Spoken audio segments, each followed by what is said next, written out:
Wow, I have a microphone. So professional. Hey everyone, it's Wenxin. Today I want to talk about how you can spice up any non-spot with a really simple piece of equipment, which is a precision trainer. So why do you want to go to a non-spot? Essentially, you want to get into the mentality of training more often. And often I find myself getting a little bit lazy of traveling to like a nicer spot to train because it's either far away or it's cold or I'm tired for the day. To train more often, you should really just kind of lower your barrier to entry and go to these maybe non-spots, spots that aren't super great nearby where you live, and commit to just training there. So what is a non-spot? A non-spot is pretty much anywhere that you don't really consider to be a location that you can get good parkour practice off of. So that could mean your backyard, your front driveway, like a random curb, or even just an empty field with maybe like a wall or a rail somewhere, right? Not a good parkour training spot is a non-spot. So why would you really train at a non-spot? Why waste your time, right? It's so boring. But does it have to be boring?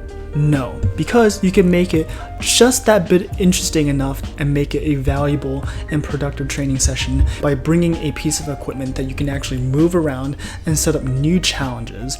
And that piece of equipment that I'm going to be using today is the APK precision stick. So the beauty of the precision stick is that it gives you just enough mobility and not too many options. I think what makes parkour fun is that a challenge will always be there even if you can't complete it that day. That way when you come back next time, it's still there and maybe you can hit it now because you're a little bit better, stronger, or faster, or just more capable. I think a lot of parkour gyms actually struggle with this. They just have too many movable obstacles and that every time you come back to the gym, the whole gym is a fresh new setup. And you might think variety, that's really good. Who doesn't like variety? But the problem is when you don't have a set structure to, repeatedly test your skills and your body against, you really don't know if you're improving. Having that challenge that you were working on last time disappear makes it really hard to hold any athlete's interest to keep progressing and to make parkour fun. However, with that being said,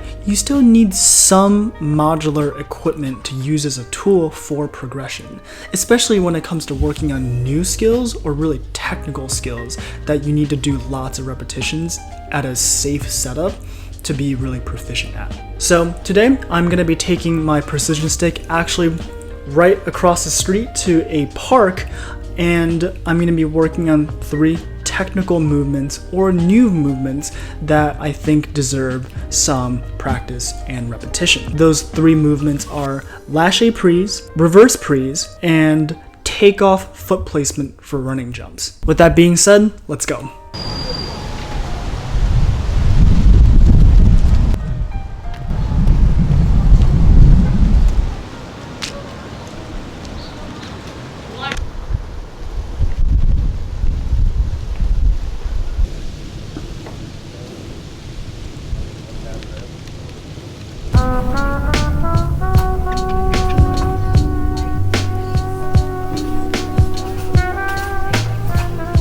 So what I want to start off saying is, why do you want to have a precision stick or a 2x4 or a brick, whatever, thing that you can bring and move around?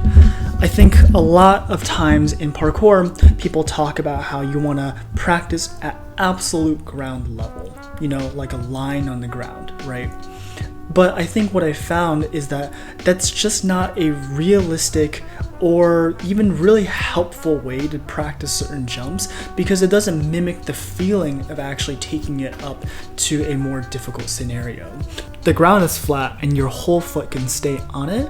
It doesn't mimic that activation of using your ankle and your calf and also replicate the fear of maybe hurting your ankle when you don't make the jump quite enough. The beauty of the precision stick is that it's just tall enough to give your brain that stimulus of, oh, I need to take this challenge and this landing zone seriously, but it's not so tall that it's an obstacle that can tip over, or it's tall enough for your brain to be like, oh my god, I'm gonna fall, like this is really scary.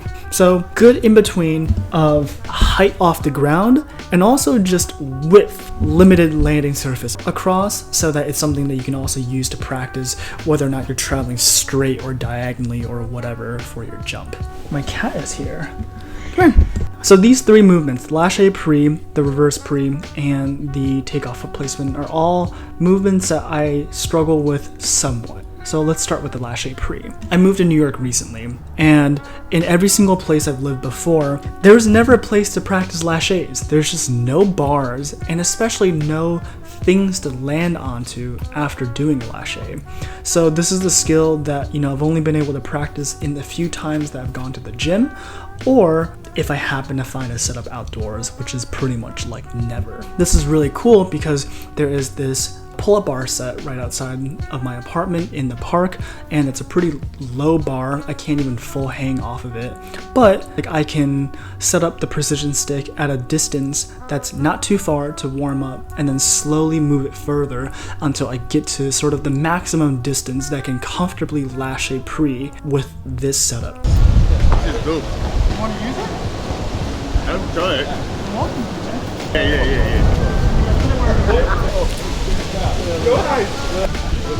Yeah.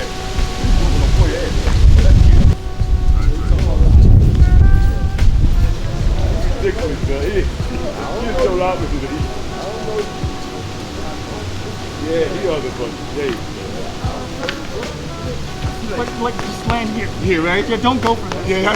I'm like,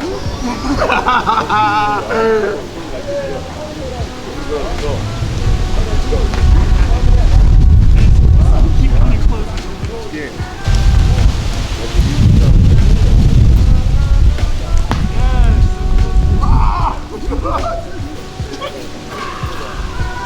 I'm jumping too far.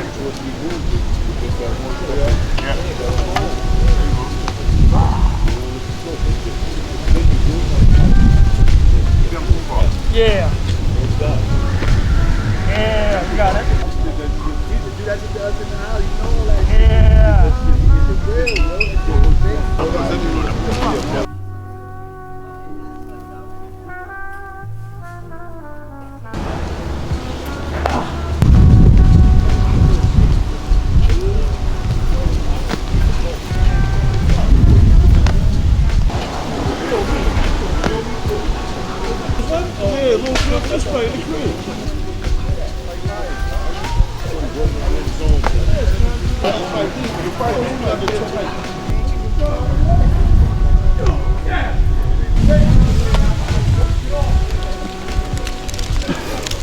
After doing it a few times, I'm gonna measure out the steps and know exactly how far I can Lash A Pre.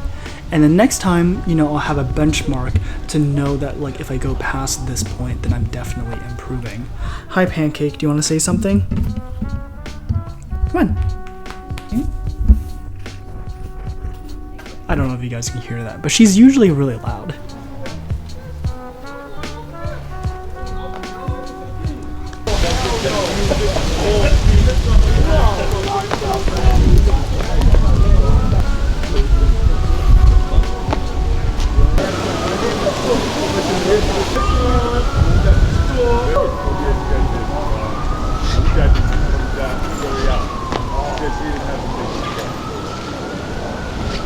So the second thing I'm going to be working on is the takeoff foot placement. I think you guys have all seen this. There's some guy eyeing up a really big jump. They're running towards it, but then when they get to the part where they're going to take off, their foot slips and they hurt themselves. I think this is always an issue of not having practiced being very aware of the takeoff and looking at your takeoff foot placement and then switching to looking at where you're landing midair. You're so scared about doing the jump that you actually manage to hurt yourself before you've even taken off.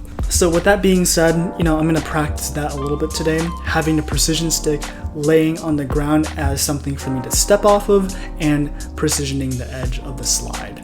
I think this is a skill that is actually really important and often overlooked by many parkour athletes, and that just practicing this a little bit is always just gonna make sure that footwork stays in the back of my mind and knowing that my skills are solid, especially if I need to take it to a much more difficult running jump. It's called a precision jump. Oh, the what? Precision jump. Nice. And so you can like precision, like right exactly where you want to land. Right, So- exactly.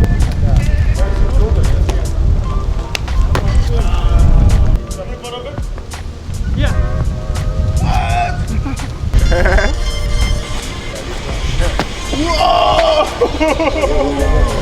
I don't want to get out.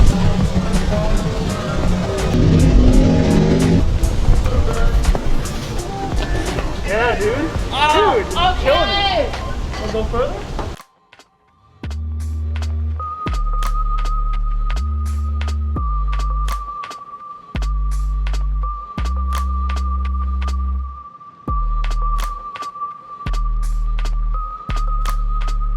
I need stay on it. Okay. Then you win. You can do it running. Yeah, nice. Yeah. That was fun. And lastly, what I'm going to practice today is the reverse pre. A few months back, I decided to go on a mission to learn every single vault pre combination that I've been neglecting all of these years. So I learned a dash pre and I also learned a reverse pre. The problem with the reverse pre is that I had issues traveling straight and I would always kind of like careen off to the side a little bit. So with this, I set up the precision stick not too far from the rail and I just practiced making sure that I can land on it. Because the precision stick is about 2 foot wide, it's not so narrow that it's just really hard and it's like precisioning a stump, but it's not so wide that it's just not challenging at all. You know, I think having a 2 foot landing surface gives me enough confidence in knowing that if I can do this repeatedly, then I can hit almost anything straight on out in the wild. Like that. Add my TikTok, JJ.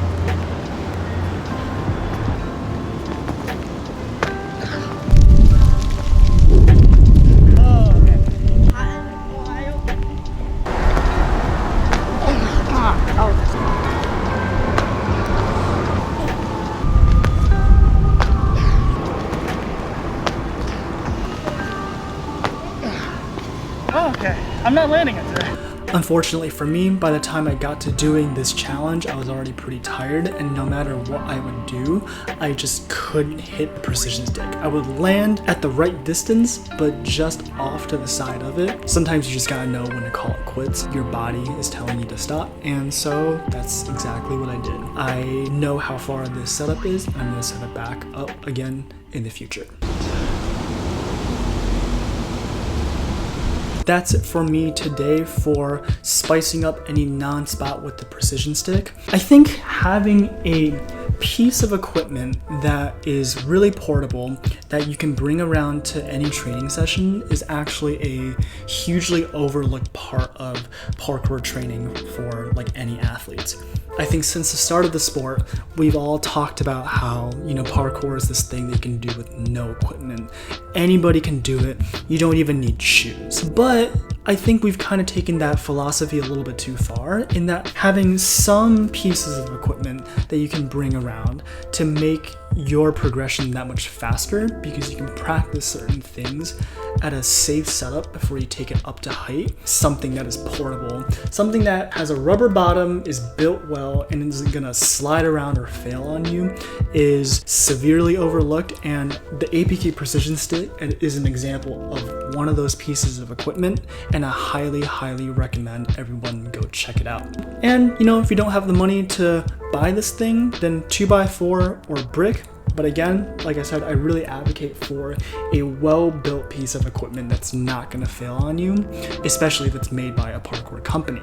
That's it for me for today. I'll see you guys next time.